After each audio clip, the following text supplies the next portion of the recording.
Et si je te disais aujourd'hui que l'ETF dans tout le monde vante les mérites n'est en réalité qu'un mensonge et qu'en fait très peu de personnes investissent dans le bon ETF? Dans cette vidéo, je vais te dire la réalité sur ce tracker que tu dois absolument savoir avant d'investir dessus. Je vais également te donner mon avis sur celui-ci et enfin te dire ce que les autres n'osent pas te dire. Pour commencer, on va voir les promesses de cet indice. Eh bien, premièrement, il faut voir que c'est un ETF qui promet d'être fortement diversifié dans le monde entier. Comme son nom l'indique, ETF monde, forcément, tu penses que quand tu vas investir dessus, tu vas être réparti dans tous les pays du monde. Tu vas avoir ensuite une autre promesse qui est de la diversification, qui cette fois est totalement vraie. L'ETF, par exemple, l'IXOR, donc EWLD, est réparti dans 1539 entreprises à l'heure d'aujourd'hui, et ce qui en fait vraiment l'un des meilleurs ratios prix et diversification pour 25 euros, je crois qu'il coûte actuellement. Tu as plus de 1500 entreprises réparties dans tous les secteurs possibles et inimaginables. Donc à ce point de vue-là, il tient amplement ses promesses. Par contre, également, il y a d'autres choses qu'il faut prendre en compte. Il promet également, du coup, de suivre les performances économiques mondiales tout en suivant différents secteurs, que ce soit la technologie, la santé, la finance, etc. Donc vraiment, en fait, les promesses de celui-ci, c'est d'être extrêmement simple d'utilisation, extrêmement diversifié et surtout suivre l'économie mondiale avec le monde en entier. Et je vais te montrer maintenant que est-ce que le TF Monde est réellement si monde que ça? Je vais te prouver par A plus B que malheureusement ce n'est pas le cas actuellement et que beaucoup de débutants se font avoir en pensant investir de partout et même gèrent mal leur répartition par la suite, ce qui peut leur causer énormément de pertes à cause de ça car ils ne savent pas les prochaines informations que je vais te dire. Aujourd'hui, l'ONU reconnaît 197 pays actuellement et est-ce que le TF Monde, premièrement, est investi sur ces 197 pays-là? Eh bien non, je te le mets dans le mille, malheureusement, cet ETF Monde est très mal réparti actuellement, ou en tout cas ne correspond pas exactement à la définition de cet ETF-là. Il faut plus voir en fait ça comme un ETF Monde de l'économie actuelle des pays développés, si tu préfères. Il faut savoir que quand on regarde les répartitions de cet ETF-là, il est aux trois quarts réparti sur les États-Unis à hauteur de presque 68% actuellement et majoritairement sur tous les pays développés. Tu ne verras quasiment, voire aucun pays en voie de développement, donc ce qu'on appelle les pays émergents actuellement. Tu vas voir que la Chine est seulement à 0,05%. Il y a un tout petit peu d'Argentine, mais ça s'arrête là. On n'a pas d'Inde, on peut dire qu'on n'a pas de Chine non plus, pas d'Arabie Saoudite, pas de Brésil, pas de Mexique, pas d'Indonésie, alors qu'il faut savoir que suivant les prévisions des économistes actuels et des statistiques, on estime qu'en première position, il y aura la Chine, en deuxième l'Inde, en troisième les États-Unis et en quatrième l'Indonésie.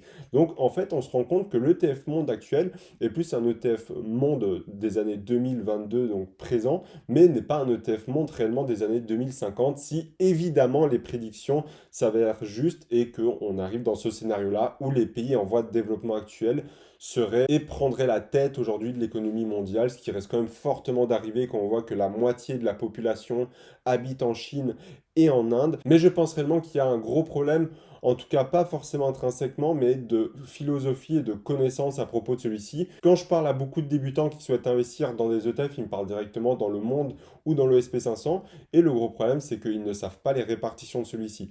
Alors par contre, au niveau des répartitions des secteurs là, tout va bien. Moi j'ai une règle et c'est de ne pas dépasser les 25% d'un secteur, c'est-à-dire que chaque secteur doit représenter maximum 25%. Évidemment, c'est pas possible pour tout parce qu'il y a énormément de secteurs, mais un secteur ne doit pas avoir un poids supérieur en fait à 25% pour éviter justement un crash trop rapide dans ton portefeuille au cas où, que je dis une bêtise, la technologie demain s'effondre, la santé, l'immobilier ou autre. Le fait de bien équilibrer tes secteurs vont te permettre de mieux stabiliser ton portefeuille et justement à ce niveau-là, cet ETF-là remplit amplement son rôle avec seulement 21% de technologie.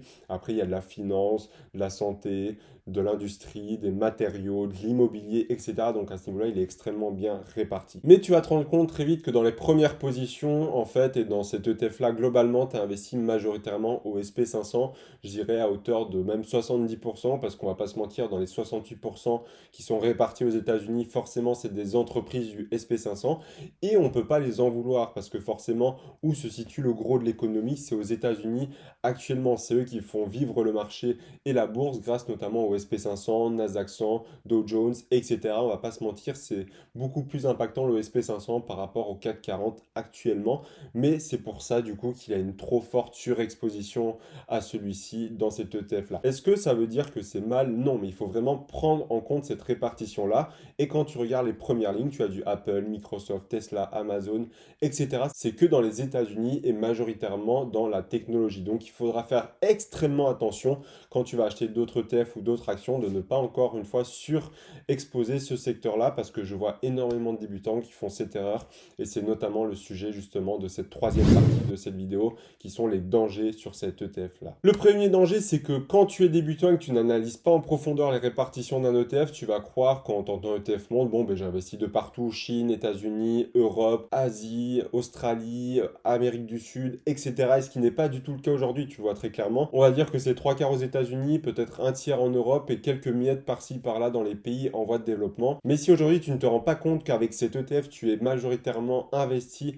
dans les États-Unis, eh bien malheureusement tu peux faire de grosses erreurs comme certains font et viennent me voir sur Instagram parce que ils ont fait par exemple 50% monde et 50% SP500 pensant avoir le meilleur des deux mondes en termes de diversité. Sauf que si tu ne te rends pas compte que tu as 50 voire 70% dans le SP500 déjà rien qu'avec le monde, tu risques en fait de faire une énorme surexposition à certaines valeurs comme Apple, Microsoft ou tout simplement en fait aux États-Unis alors que tu pourrais très bien combler le manque des pays actuels avec un pays émergent ou autre. Il y a énormément de choses qui peuvent être faites, mais il faut faire extrêmement attention. C'est le cas avec tous les ETF, notamment le monde malheureusement, parce que c'est plus un ETF monde de l'économie actuelle des pays développés qu'un monde réellement prenant en compte toutes les petites subtilités des pays en voie de développement, de l'économie future, etc. C'est pourquoi tu dois faire extrêmement attention. Deuxième risque, c'est que forcément, c'est pas facile à comprendre pour un débutant. Si toi aujourd'hui, tu ne sais pas analyser un ETF, ou une action, c'est très compliqué pour toi de comprendre cela, notamment la surexposition ou non. Quand tu investis dans des actions, c'est extrêmement facile. Si aujourd'hui je te dis que dans mon panier d'actions, j'ai Tesla, Visa, Facebook, Microsoft, Apple, tu vas me dire directement, mais tu investis qu'en technologie, c'est pas possible. Alors que si je te dis j'investis dans l'ETF Monde, tu vas pas me dire, mais tu es trop surexposé aux États-Unis ou au SP500, ça ne va pas. Eh bien non, parce que c'est beaucoup plus subtil en fait un ETF, parce que si tu ne vas pas regarder directement les compositions, tu ne sauras jamais où tu investis, tu ne sauras pas où tu vas être exposé. Et c'est vraiment la base des bases en bourse, c'est de bien gérer tes répartitions. Donc il faut vraiment comprendre quand tu es débutant, c'est complexe un ETF au point de vue de la surexposition si tu ne te renseignes pas un peu plus sur où est investi l'ETF pour justement éviter de perdre trop d'argent en cas de crise d'un secteur, d'un pays ou autre. Ça peut être le cas pour les États-Unis comme pour la Chine dans d'autres ETF, etc. Il faut vraiment faire très attention à cela en fait. Maintenant, quel est mon avis sur cet ETF? Est-ce qu'il est si mauvais que ça ou est-ce qu'au final il est quand même excellent? Ben, pour moi, ça reste un très bon ETF, on va pas se mentir, qui est extrêmement bien diversifié au point de vue des entreprises ou des secteurs qui sont très sains. Il n'y a aucun secteur qui dépasse 25%, il y a énormément d'entreprises, donc là-dessus il n'y a aucun souci. On ne peut pas les en vouloir non plus de vouloir suivre majoritairement les États-Unis qui actuellement sont quand même la première puissance mondiale, entre guillemets, en termes de bourse surtout, parce que c'est eux qui font énormément bouger le marché, même si en 2016, ça a été la Chine qui est passée devant, il me semble, si je ne dis pas de bêtises, mais il faut vraiment comprendre qu'on ne peut pas les en vouloir sur ce point-là. Parce que forcément, ils ne vont pas aller suivre de leur côté l'Indonésie en première puissance ou alors la Roumanie ou autre. C'est tout à fait normal et ils sont obligés de faire des choix. Néanmoins, il faut comprendre que ça reste un très bon ETF, mais qu'il faut savoir garder en tête ces répartitions-là. Une fois que tu as compris dans quoi il était investi, dans quoi il était surexposé, à toi de mettre en place la bonne stratégie autour de celui-ci pour éviter de surreprésenter un secteur, une zone géographique ou une entreprise. Et donc par la suite, tu vas créer un arbitrage en conséquence et au moins tu vas éviter de perdre beaucoup plus d'argent en cas de crash d'un secteur spécifique. Et surtout, quand tu as compris la réalité de cet ETF monde, il faut plutôt le voir non pas comme un ETF monde, mais un ETF monde des plus grosses puissances économiques actuelles. C'est surtout ça qu'ils répliquent parce que forcément, c'est eux qui font le gros du marché. Mais une fois que tu as compris comment il marchait réellement, c'est là que tu peux savoir exactement dans quoi investir par la suite pour limiter les risques. Même si actuellement, tu pourrais presque investir que dans celui-là, tu aurais une belle diversification et ça te permettrait d'investir dans de nombreux pays quand même, même s'il y a un bouleversement au point de vue États-Unis et le reste, parce qu'on voit que dès les 2, 3, 4 prochaines lignes, on n'est plus à du 50, 60% comme les États-Unis, on est à du 3, 4% malheureusement. D'ailleurs, si tu veux creuser un petit peu plus le sujet des ETF et savoir dans quoi investir pour ton PEA, je t'ai fait une vidéo spécialement sur le sujet où je te cite mes 3 ETF favoris à mettre dans ton PEA. Pour savoir exactement quels sont mes 3 ETF préférés, tu as la réponse dans cette vidéo. On se retrouve juste derrière et on se dit à tout de suite.